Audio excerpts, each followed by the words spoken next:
Hello again, it's me, Emake, the author of that book, that beautiful book, The Terrible Truth About the Truth. I am back as promised. Because you remember, for those who watched my last video, I said I was going to come back to the topic I spoke about that day. So for those who didn't have a chance to watch it, please go back, watch it, and then come back to this one, because if you don't, you won't understand what I am talking about.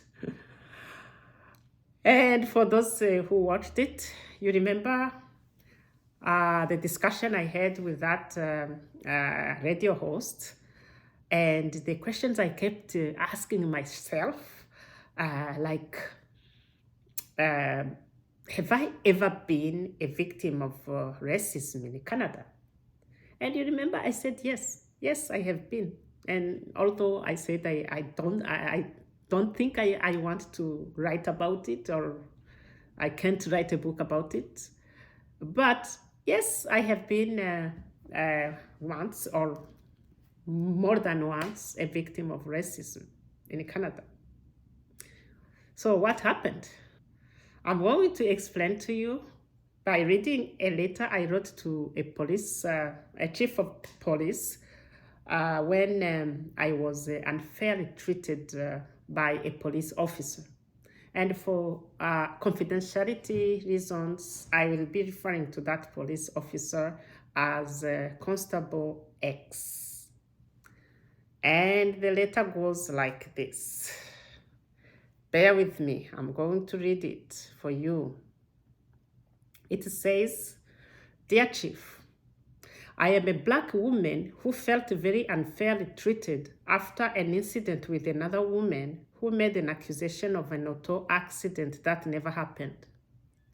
The incident happened on a Thursday afternoon on August 3, 2017, when I was coming from Toyota Mendes, located at Bank Street and Walkley Road in Ottawa, for my routine car service. I was going to South Keys, so I had to make a safe and permitted U-turn somewhere around Bank Street and Alta Vista. While slowing down for a safe turn, I heard a noise of a speeding car brakes behind me, but thankfully the car didn't hit mine, so I proceeded.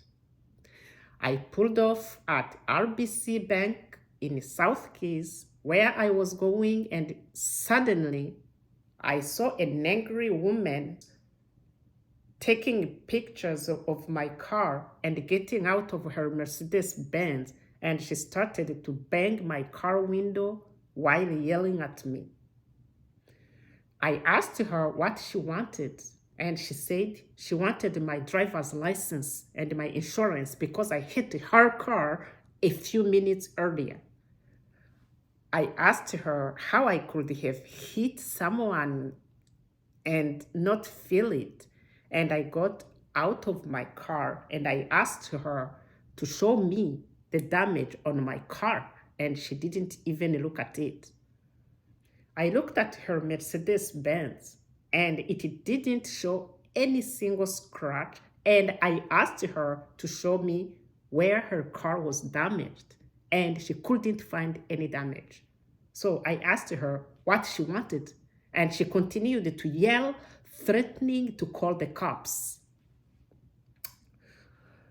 Two men and a woman came to hear what was going on, and they asked the woman what her problem was, because they didn't see any signs of accident on any of our cars. The woman continued to say that I hit her car, and they asked her where I hit it. She finally said, and I quote, "You didn't hit me, but you almost hit me. The reason why you should have stopped so that we could have checked." I said, "Why should I have stopped if there was no accident? Your car didn't touch mine, and my car didn't touch yours. And to you, I should have stopped?" The two men eventually put her aside and talked to her, trying to convince her that I didn't have any reason to stop if there was no accident.